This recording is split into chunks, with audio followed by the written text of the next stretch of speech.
ప్రభునందు ప్రియమైన దేవుని బిడ్డలారా, ప్రభు అయిన యేసు క్రీస్తు నామాన మీ అందరికీ నా యొక్క శుభాభివందనాలు తెలియజేస్తూ ఉన్నాము. మీ అందరూ కూడా క్షేమంగా ఉన్నారని, సమాధానంగా ఉన్నారని, సంతోషంగా ఉన్నారని, ఆశీర్వాదకరంగా ఉన్నారని, అంతేగాక ప్రభు యొక్క కృపలో వర్ధిల్లుతున్నారని నేను మిమ్మల్ని గూర్చి ఆనందిస్తూ ఉన్నాను. ఎందుకంటే మా యొక్క అనుదిన ప్రార్థనలలో మీ అందరి కొరకు జ్ఞాపకం చేసుకుంటూ ప్రభు మన ఎడల చేసినటువంటి గొప్ప కార్యాలను బట్టి దేవాదేవుని స్తుతిస్తూ గణపరుస్తూ ఆరాధిస్తూ ఉన్నాము అన్న విషయాన్ని నేను మీకు జ్ఞాపకం చేస్తున్నాను. అంతేకాకుండా ఈ యొక్క సమయంలో పరిశుద్ధ గ్రంథం బైబిల్లో నుంచి మత్తయి సువార్త 22వ అధ్యాయంలో మొదటి నుంచి కొన్ని వచనాలను మనం చదువుకుందాం. యేసు వారికి ఉత్తరమిచ్చుచు తిరిగి ఉపమాన రీతిగా ఇట్లనెను, పరలోక రాజ్యము తన కుమారునికి పెండ్లి విందు చేసిన ఒక రాజును పోలియున్నది. ఆ పెండ్లి విందుకు పిలువబడిన వారిని రప్పించుటకు అతడు తన దాసులను పంపినప్పుడు వారు రానొల్లకపోయిరి. కాగా అతడు, ఇదిగో నా విందు సిద్ధపరిచి ఉన్నాను, ఎద్దులను క్రొవ్విన పశువులను వధింపబడినయి, అంతయు సిద్ధముగా ఉన్నది, పెండ్లి విందుకు రండని పిలువబడిన వారితో చెప్పుడని వేరే దాసులను పంపిన గాని వారు లక్ష్యము చేయక ఒకడు తన పొలమునకు మరి ఒకడు తన వర్తకమునకు వెళ్ళిరి. తక్కిన వారు అతని దాసులను పట్టుకొని అవమానపరచి చంపిరి. కాబట్టి రాజు కోపపడి తన దండ్లను పంపి ఆ నరహంతకులను సంహరించి వారిని పట్టణము తగులబెట్టించెను. అప్పుడు అతడు, పెండ్లి విందు సిద్ధముగా ఉన్నది కానీ పిలువబడిన వారు పాత్రులు కారు. దేవుని యొక్క మాటలను మనం గమనించినట్లయితే పరలోక రాజ్యం గురించి ఒక ఉపమానాన్ని యేసుక్రీస్తు ప్రభువారు తెలియజేస్తూ ఉన్నారు. ఆ పరలోక రాజ్యంలో మానవులందరూ కూడా పరలోక రాజ్యాన్ని స్వతంత్రించుకోవాలని దేవుడు పరలోక రాజ్యాన్ని సిద్ధపరచినట్లుగా ఒక పెండ్లి విందు జరుగుతూ ఉన్నటువంటి సమయాలలో ఆ పెండ్లికి సంబంధించినటువంటి వారు ఎలాగైతే తమ కార్యక్రమాలన్నీ కూడా సిద్ధపరచి, వారు ఎలాగా అన్నీ సిద్ధపరిచి అందరినీ ఎలాగైతే ఆహ్వానిస్తూ ఉంటారో పరలోక రాజ్యము కూడా అలాగ సిద్ధపరచబడింది అని యేసుక్రీస్తు ప్రభువారు ఈ ఉపమానాన్ని తెలియజేస్తూ ఉన్నాడు. అంతా సిద్ధపరిచాడు అంటే అక్కడ ఉన్నటువంటి ఆహార పదార్థాలన్నీ సిద్ధపరిచాడు. వివాహానికి ఏమైతే కావాలో ఆ విందంతా కూడా సిద్ధపాటు చేసినట్లుగా కూడా దేవుని యొక్క వాక్య భాగంలో మనం చదువుకుంటూ ఉన్నాం. అయితే ఈ రాజు కొంతమందిని పంపించి వారిని పెండ్లికి ఆహ్వానించడానికి కొంతమందిని వారి దగ్గరికి పంపించాడు. అయితే ఆ సమయంలో అక్కడున్న కొంతమంది తెలియజెప్తా ఉన్నారు, మేము వర్తకమునకు వెళ్ళాలి.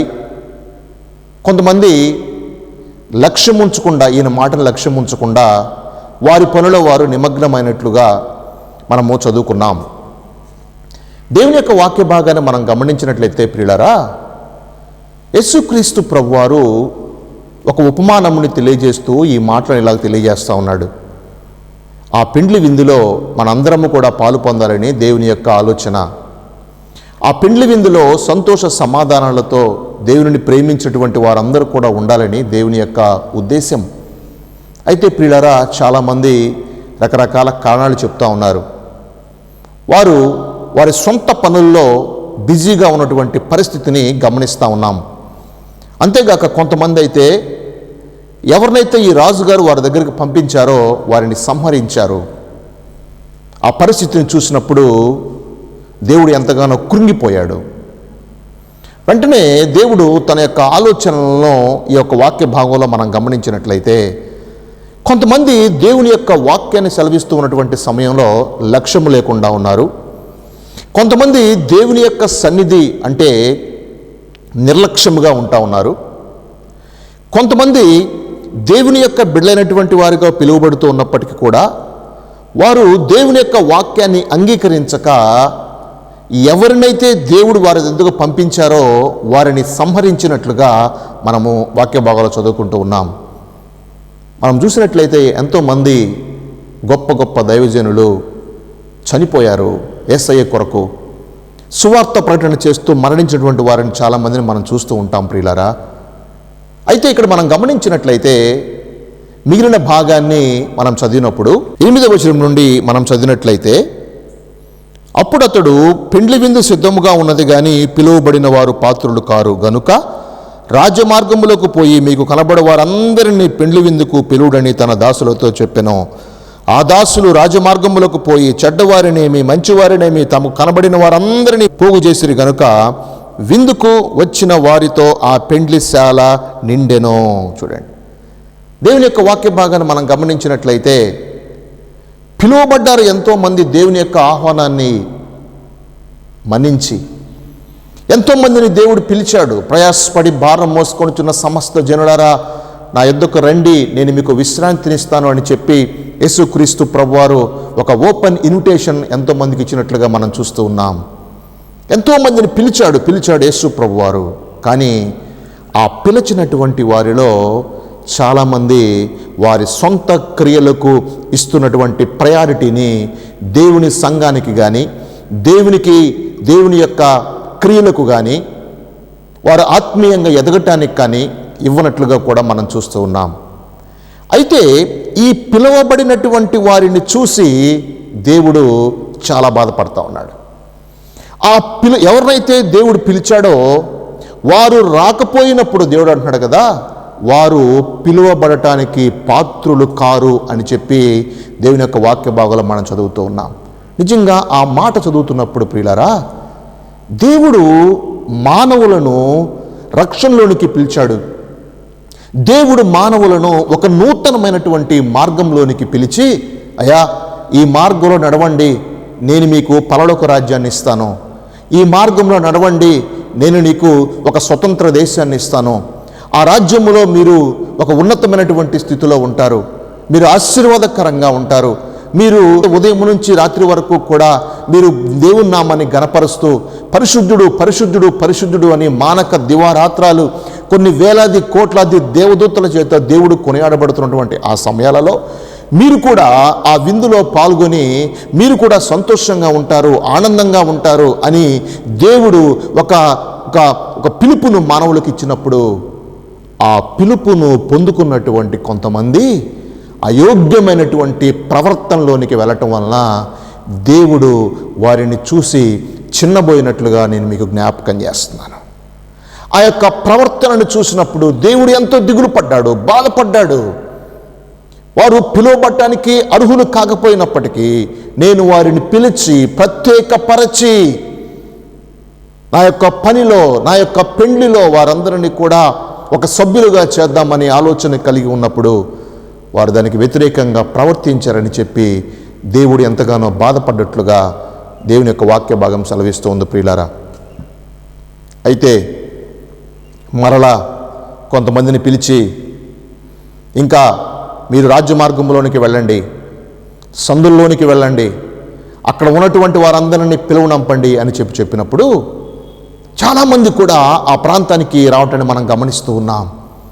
రాజమార్గంలో ఉన్నటువంటి వారిని, సందుల్లో ఉన్నటువంటి వారిని, ఎక్కడెక్కడి నుంచో జనులందరూ కూడా వచ్చి ప్రియులారా ఆ యొక్క పెండ్లిశాల అంతా కూడా నిండినట్లుగా దేవుని యొక్క వాక్య భాగాన్ని మనం జ్ఞాపకం చేసుకుంటూ ఉన్నాం.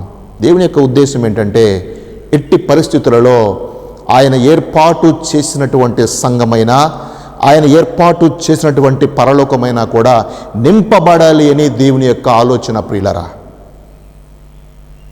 పిలువబడిన వారు అనేకులైతే ఉండవచ్చు, కానీ వారి యొక్క క్రియలు దేవునికి అవిధేయంగా ఉన్నప్పుడు, వారి యొక్క క్రియలు దేవుని యొక్క ఆలోచనకు భిన్నముగా ఉన్నప్పుడు, దేవునికి వ్యతిరేకమైనటువంటి దిశలో ఉన్నప్పుడు దేవుడు వారిని క్షమిస్తాడు అని అనటానికి అది మనము ఒప్పుకోలేని స్థితిలో ఉన్నామన్న విషయం నేను మీకు జ్ఞాపకం చేస్తున్నాను.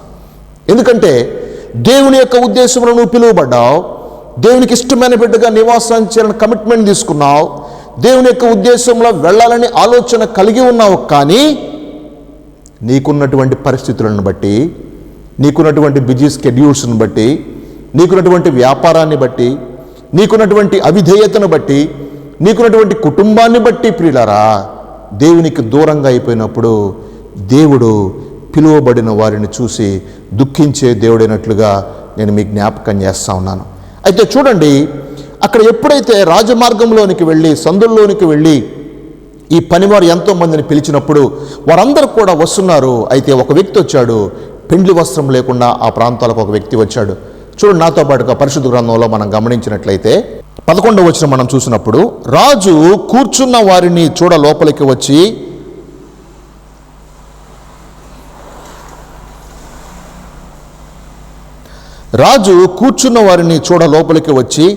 అక్కడ పెండ్లి వస్త్రము ధరించుకొనని ఒకని చూచి, స్నేహితుడా, పెండ్లి వస్త్రం లేక ఇక్కడికి ఎలాగూ వచ్చితివి అని అడుగగా వాడు మౌని అయి ఉండెను. అంతటా రాజు వీని కాళ్ళు చేతులు కట్టి వెలుపటి చీకట్లోనికి త్రోసివేయడి, అక్కడ ఏడ్పును పండ్లు కొరుకుటయి ఉండునని పరిచారకులతో చెప్పెను. పెండ్లి విందంతా, పెండ్లి శాలంతా నిండిపోయింది. రాజుగారు చూద్దామని చెప్పి ఆ పెండ్లి శాలలోకి రాగానే ఒక వ్యక్తి ఆ పెండ్లి వస్త్రము ధరించుకొనకుండా ఆ ప్రాంతంలో కూర్చొని ఉంటాన్ని దేవుడు గమనించాడు.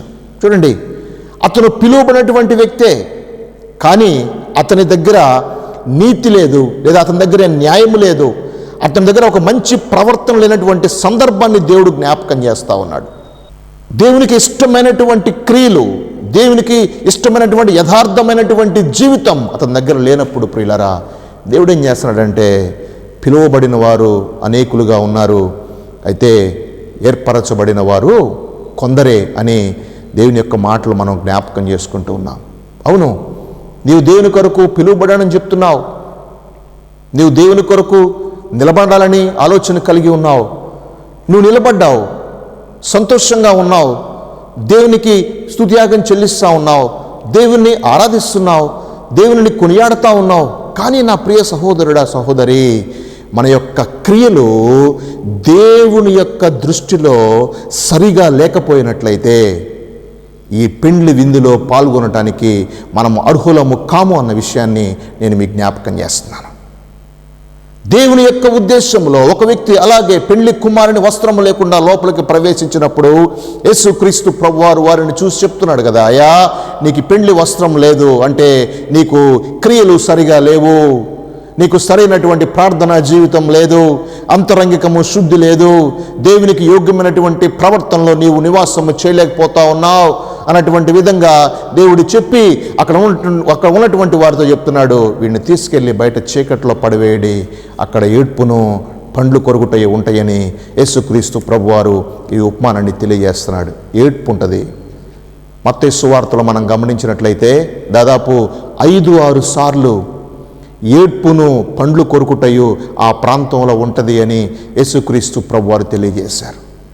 ఏడ్పు, పండ్లు కొరకటం ఏమిటి? ఈ మాటలు మనం చదువుతూ ఉన్నప్పుడు ప్రియులారా, యేసుక్రీస్తు ప్రేమ స్వరూపి కదా, ఆయన కరుణామయుడు కదా, ఆయన ఉన్నతమైనటువంటి స్థితిలో నివాసం చేసే దేవుడు కదా, ఆయన మానవుల కొరకు దేవుడయుండి ఆయనే ఒక మానవుడిలాగా ఈ భూలోకంలోనికి వచ్చి మన కొరకు జీవించి మనల్ని సంతోషపరచాలని, మనకు రక్షణ ఇవ్వాలని, మనకు నీతి రాజ్యం స్థాపించాలని, మనకు ఒక బాప్తిస్మం ఇవ్వాలని, మనము దేవుని యొక్క బిడలుగా ఉండాలని, ఒక నీతికరమైన జీవనం జీవించాలని దేవుని ఆలోచన కలిగి ఆయన మనందరి కొరకు తన రక్తము చిందించి ప్రియులారా, చివరి రక్త బొట్టు వరకు మన కొరకు చిందించినటువంటి దేవుడైనట్లుగా మనం చూస్తూ ఉన్నాం.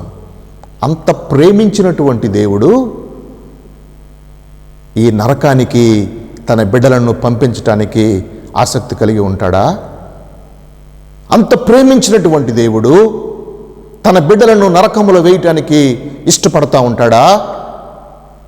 అంత ప్రేమించినటువంటి దేవుడు నీవు నరకంలోనికి వెళ్ళిపోతా ఉంటే దేవుడు సంతోషంగా ఉంటాడా? కానీ దేవుని యొక్క వాక్య భాగాన్ని మనం గమనించినట్లయితే ఆయనకి సంతోషం లేదు, దేవునికి సంతోషం లేదు. మన యొక్క ప్రవర్తనను బట్టి, క్రియలను బట్టి, పైకి భక్తి గలవారిగా ఉన్నప్పుడు దాని శక్తిని ఆశ్రయించలేనటువంటి ప్రజలను చూస్తూ దేవుడు ఎంతో బాధపడుతున్నట్లుగా నేను మీకు జ్ఞాపకం చేస్తున్నాను. అందుకే పరిశుద్ధ గ్రంథంలో యూదా పత్రిక 1వ అధ్యాయము 13వ వచనం నుండి చదివినప్పుడు, తమ అవమానమును నురుగు వెళ్ళగ్రక్కు వారై సముద్రము యొక్క ప్రచండమైన అలలుగాను మార్గము తప్పి తిరుగు చుక్కలుగాను ఉన్నారు, వారి కొరకు గాఢాంధకారము నిరంతరము భద్రము చేయబడి ఉన్నది. చూడండి, దేవుని యొక్క మాటలు మనం గమనించినట్లయితే ప్రియులారా, దేవుడు నిన్ను ఒక చుక్కలాగా చూడాలని ఆలోచన కలిగి ఉన్నాడు, ఒక స్టార్ లాగా చూడాలని దేవుని యొక్క ఆలోచన, దేవుని యొక్క ప్రేమ, దేవుని యొక్క కృప అయితే వారంట దారి తప్పినటువంటి చుక్కల్లాగా తిరుగుతూ ఉన్నారంట. చుక్కలే, ఎంతోమందికి వెలుగును ఇవ్వాల్సినటువంటి వారే, ఎంతోమందికి మార్గము చూపించవలసినటువంటి వారే, ఎంతోమందిని చీకట్లో ఉన్నటువంటి వారిని, అంధకార సంబంధమైన క్రియలు చేయించు ఉన్నటువంటి వారిని, ఎంతో బంధకముల్లో ఉన్నటువంటి వారిని విడిపించి నూతనమైనటువంటి స్థితిలోకి తీసుకుని రాగలిగినటువంటి సమర్థమైనటువంటి వారే వారు అటు ఇటు తిరుగుతూ ఉన్నారని దేవుని యొక్క వాక్య భాగంలో మనం చదువుకుంటూ ఉన్నాం. మనం చూసినట్లయితే ఆ భాగంలోనే మనం చూసినప్పుడు 14వ వచనం నుండి, ఆదాము మొదలుకొని 7వ వాడైన హానోకు కూడా వీరిని గూర్చి ప్రవచించి ఇట్లనెను, ఇదిగో అందరికీ తీర్పు తీర్చుటకును వారిలో భక్తిహీనులందరూ భక్తిహీనముగా చేసిన వారి భక్తిహీన క్రియలన్నిటినీ గూర్చియు భక్తిహీనులైన పాపులు తనకు విరోధముగా చెప్పిన కఠినమైన మాటలను గూర్చియు వారిని ఒప్పించుటకును ప్రభు తన వేవేల పరిశుద్ధుల వారముతో వచ్చెను. వారు తమ దురాశల చొప్పునను నడచుచు లాభము నిమిత్తము మనుషులను కొనియాడుచు సణుగుకొను వారును తమ గతిని గూర్చి నిందించు వారనై ఉన్నారు. వారి నోరు డంబమైన మాటలను పలుకును. చూడండి, దేవుని యొక్క మాటలు మనం గమనించినట్లయితే వారు దేవుని యొక్క ఉద్దేశములో దేవుని క్రియలు చేయొచ్చు, అంధకార సంబంధంలో ఉన్నటువంటి వారిని, పాపులుగా ఉన్నటువంటి వారిని, బలహీనతలో ఉన్నటువంటి వారిని, భక్తిహీనతలో ఉన్నటువంటి వారిని, నరకమునకు జారిపోతూ ఉన్నటువంటి ఆత్మలను బయటికి తీసుకుని రావాలని దేవుడు ఏర్పాటు చేసినప్పుడు ప్రియులరా, ఇక్కడ వీరు చేస్తున్నటువంటి క్రియలు ఏంటంటే వారు ఈ లోకంలో ఉన్నటువంటి మర్యాద చొప్పున నడుచుకొనుచు దురాశల చొప్పున నడుచుకుంటూ ఉన్నారు. ఆశపడుతున్నావా లోకంలో నివాసం చేయాలని? ఆశపడుతున్నావా లోకాన్ని చూసి ఈ లోకంలో ఉన్నదంతయు శరీరాశయు నేత్రాశయు జీవపు డంబమై ఉన్నది? జాగ్రత్త, ఒక దినాన్ని నువ్వు లెక్క ఒప్పజెప్పవలసినటువంటి వారు అయి ఉన్నావు. ఈ లోకంలో నువ్వు చేసిన ప్రతి క్రియను బట్టి, ఈ లోకంలో నువ్వు చేసిన ప్రతి కార్యాన్ని బట్టి, ఈ లోకంలో నీ ప్రవర్తనను బట్టి, ఈ లోకంలో నీ యొక్క ఆలోచనను బట్టి, దేవుడు నీకు ఇచ్చిన సమయాన్ని బట్టి ప్రతిదానికి కూడా మనము లెక్క చెప్పవలసిన వారమై ఉన్నామని నేను మీకు జ్ఞాపకం చేస్తూ ఉన్నాను. అవునండి, దేవుని యొక్క ప్రియ బిడలారా, వారంట సణుక్కుంటున్నారంట, ఫెసిలిటీస్లో ఉండాలని ఆశపడుతున్నారు. దేవుడు నిన్ను దీవిస్తే అంతకన్నా సంతోషం వేరొకటి లేదు. కానీ ఆశపడవాకు లోకలను బట్టి, లోకంలో ఏమి తిందుమా, ఏమి త్రాగుదమా, ఎలాగ నివాసము చేద్దుమా అని చెప్పి లోకములో పడిపోవాలని లోకంలో వారు ఆ వస్త్రాలు వేసుకుంటున్నారు, లోకంలో వారు అలా సంతోషంగా ఉన్నారు, లోకంలో వారందరూ కారులో తిరుగుతున్నారు, లోకంలో ఉన్న వారందరూ కూడా ఎంతగానో ఐశ్వర్యవంతులుగా ఉన్నారు, నాకు అవి లేవే అని చెప్పి నీవు బాధపడవాకు. ఎందుకంటే నేడు కనబడి రేపు పొయ్యిలో వేయబడు అడవి పూలను దేవుడు అంత చక్కగా తీర్చిదిద్దినప్పుడు దేవుని బిడ్డవనంటే నిన్ను కూడా దేవుడు అంతకన్నా ఎక్కువగా గొప్ప స్థితిలో నిన్ను ఉంచడన్న విషయాన్ని నేను మీకు జ్ఞాపకం చేస్తున్నాను ప్రియ సహోదరుడా, సహోదరి. అంతేగాక మనం చూసినట్లయితే అగ్నిలోకి జారిపోతూ ఉన్నటువంటి కొన్ని ఆత్మలను రక్షించగలిగినటువంటి సామర్థ్యము దేవుడు నీకు ఇచ్చాడన్న విషయాన్ని నీవు జ్ఞాపకం చేసుకో. దేవుడు నిన్ను ఒక స్థితిలో పెట్టడంటే ఆలోచన ఏంటంటే నీవు ఆ కార్యము చేయటానికి సమర్థమైనటువంటి బిడ్డవని దేవుని యొక్క ఆలోచన ప్రియ సహోదరుడా, సహోదరి. కాబట్టి అక్కడ ఏముంటుందంటే చీకట్లో ఏడ్పును పండ్లు కొరుకుట ఉంటుంది. ఏడ్పు. ధనవంతుడు లాజరును మనం వారి జీవితాన్ని చూసినట్లయితే ధనవంతుడు అన్నాడు కదా, నా ప్రాణమా తినుము తాగుము సుఖించుము అని చెప్పి ధనవంతుడు చెప్తా ఉన్నాడు. ధనవంతుడు రోజు సంతోషంగా ఆహార పదార్థాలు తింటా ఉన్నాడు. లాజరు ధనవంతుడి యొక్క బల్ల క్రింద కూర్చొని ఆ బల్ల మీద నుంచి క్రింద పడేటువంటి ఆహార పదార్థాలు తింటా బ్రతుకుతా ఉన్నాడు. ధనవంతుడు మరణించాడు. అలాగే లాజరు కూడా మరణించాడు. ధనవంతుడేమో చనిపోయినటువంటి ధనవంతుడు నరకంలో మలమల మాడుతూ ఉన్నాడు. లాజరు మరణించి అబ్రహాము రొమ్మున కుడిపార్శ్వాన ఆనుకొని కూర్చొని ఉన్నాడు. ధనవంతుడు చూస్తున్నాడు. దూరంగా చూస్తున్నప్పుడు అబ్రహాము కుడిపార్శ్వనటువంటి ఆ యొక్క లాజరును చూస్తా కేకలు పెడుతున్నాడు, అయ్యా తండ్రివైన అబ్రహామా, ఒకసారి ఆ లాజరును పంపించయ్యా, ఇదిగో తన వేలి కొనను నీళ్ళలో ముంచి నాకు ఒక చుక్క నీటిని నా అంగిలికి తగిలించమనయ్యా అని చెప్పి బిగ్గరగా కేక వేసి ఏడుస్తున్నాడు. ఎందుకంటే అక్కడ ఏడ్పును పండ్లు కొరకటం ఉంటాయని దేవుని యొక్క వాక్య భాగం సెలవిస్తుంది. దేవుడు చెప్తున్నాడు, ధనవంతుడు నీవు ఈ లోకంలో సంతోషపడ్డావు, లగ్జరీగా నివాసం చేశావు, అన్ని సదుపాయాలతో నీవు ఉన్నావు, ఆనందంగా ఉన్నావు, ఎన్నో కార్యాలు చేశావు, అంతా సంతోషంగా ఉంది కదా, నా ప్రాణమా నీవు తిను త్రాగు సుఖించమని చెప్పి నీ ప్రాణంతో చెప్పుకున్నావు, అంతా బాగానే ఉంది.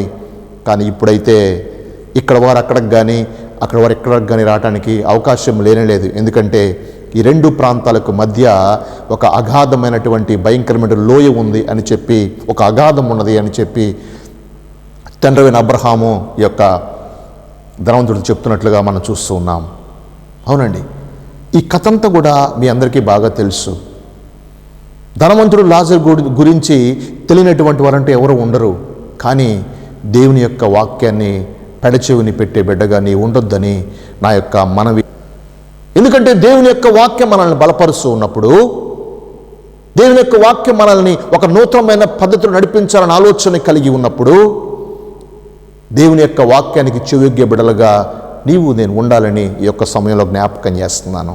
ఇక్కడ చూసినట్లయితే ఏడ్పు పండ్లు కొరుకుతాం, భయంకరమైనటువంటి వేదన, తట్టుకోలేనటువంటి బాధ, అగమ్య గోచరమైనటువంటి స్థితి.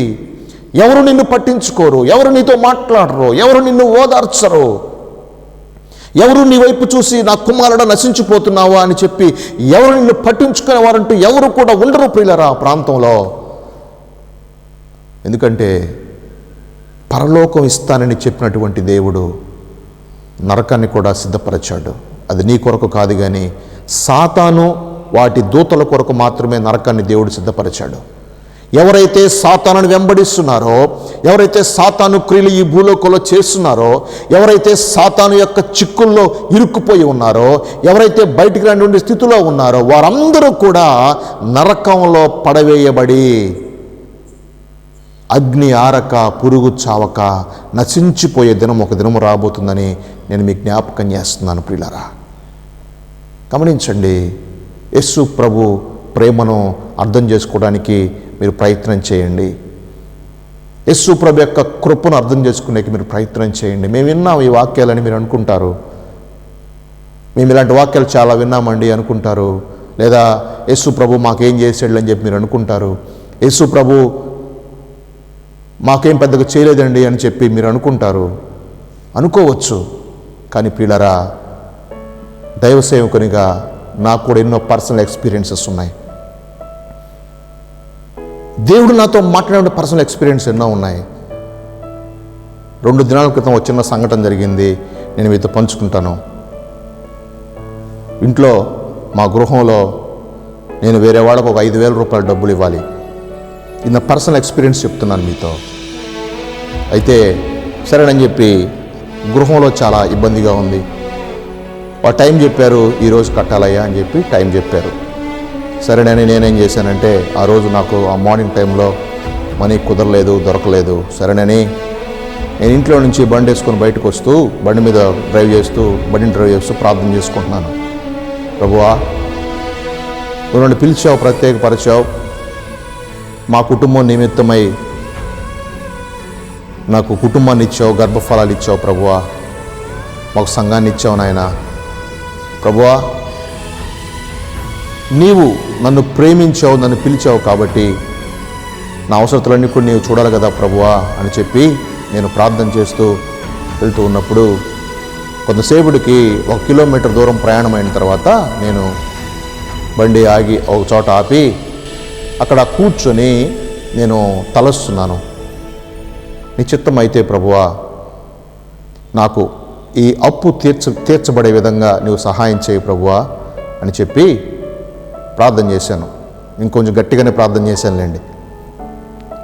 అయితే ప్రార్థన చేసినప్పుడు కరెక్ట్గా ప్రార్థించినటువంటి 1 నిమిషం తర్వాత ఒక ఫోన్ వచ్చింది.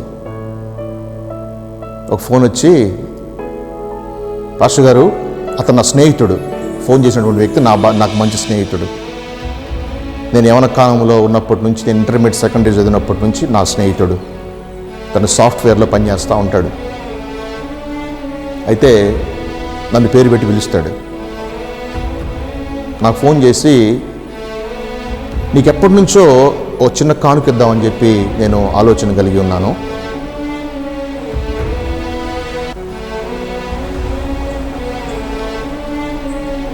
నీకు గూగుల్ పే నెంబర్ ఉంటే చెప్పు, నేను నీకు ట్రాన్స్ఫర్ కొడతానని చెప్పేసి నాకు ఫోన్ చేశాడు.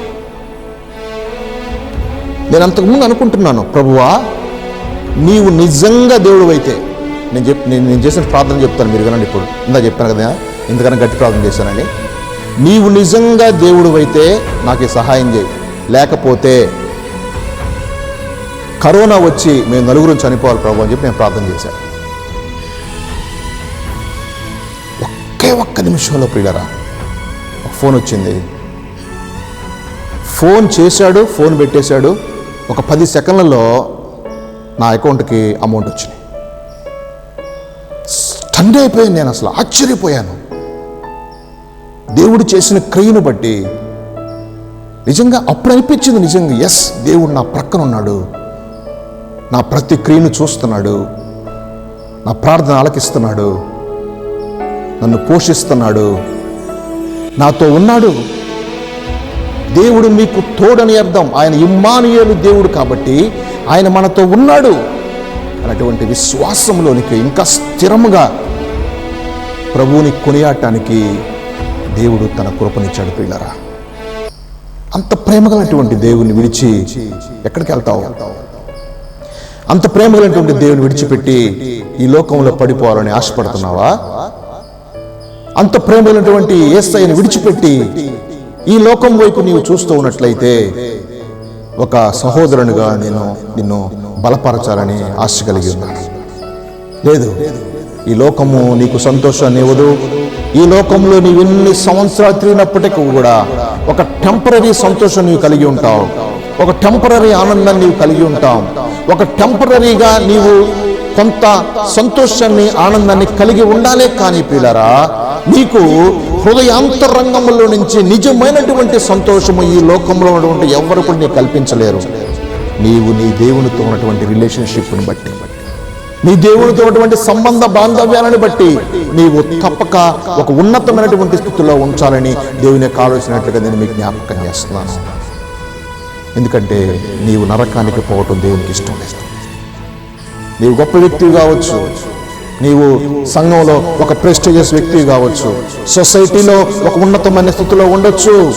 నువ్వు నడుస్తున్నప్పుడు ఎంతో మంది నీకు సెల్యూట్ కొట్టొచ్చు, ఎంతో మంది నిన్ను పొగడొచ్చు, ఎంతో మంది నీవు గొప్ప వ్యక్తి అని చెప్పి అనొచ్చు. కానీ నీకు రక్షణ లేకపోయినట్లయితే జాగ్రత్త.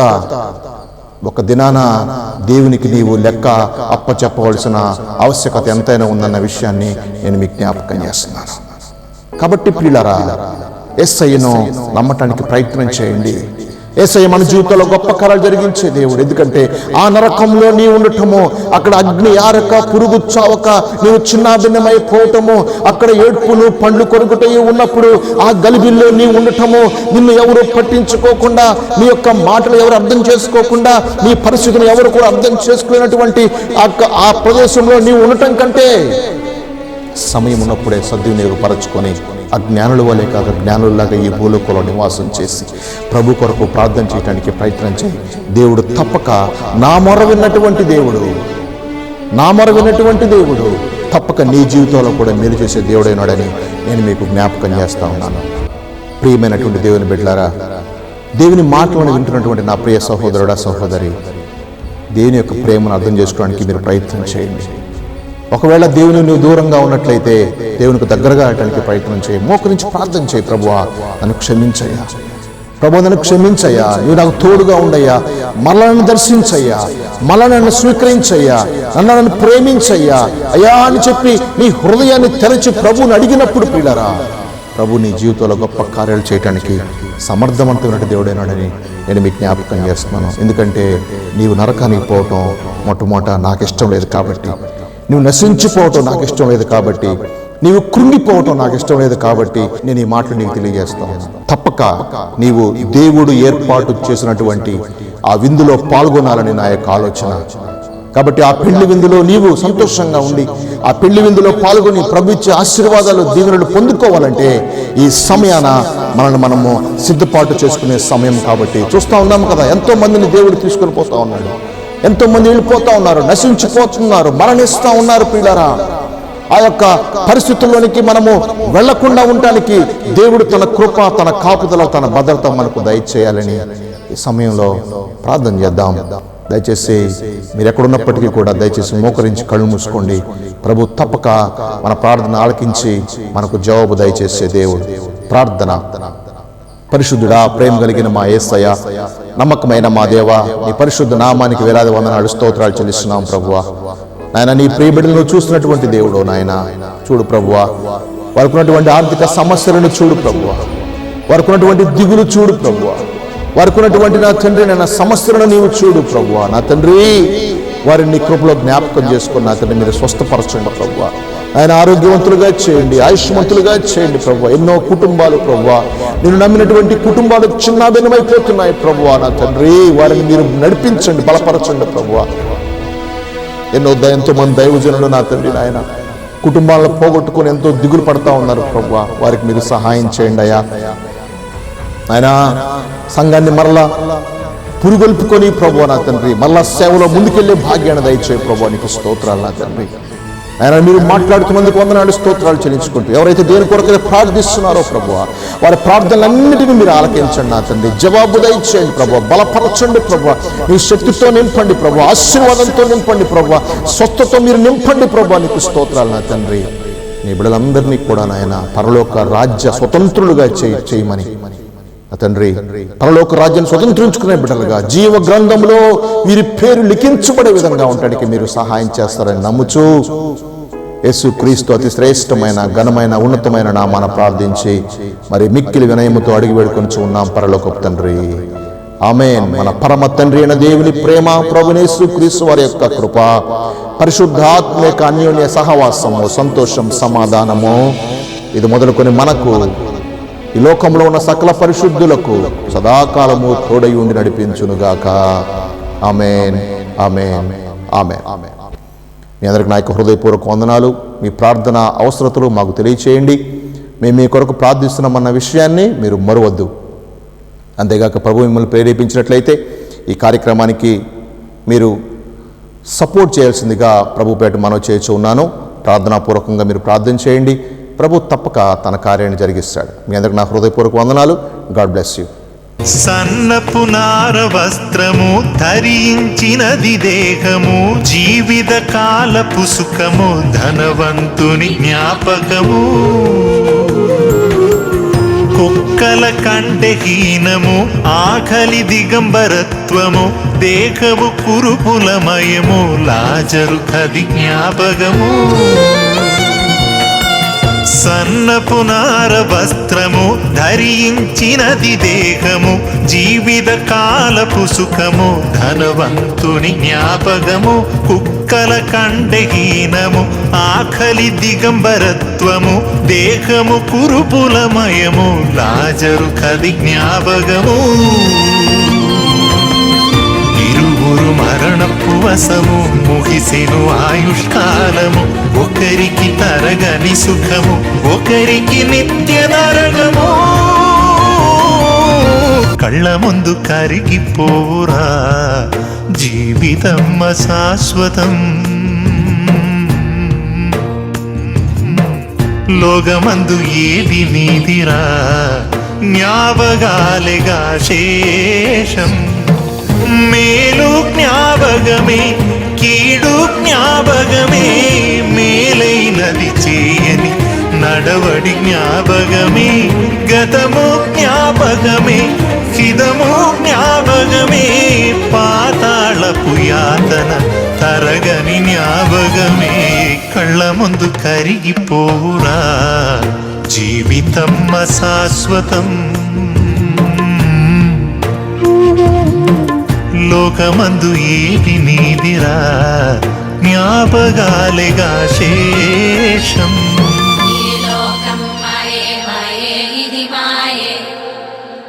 మనిషి బ్రతుకులోన నీతి కరువాయ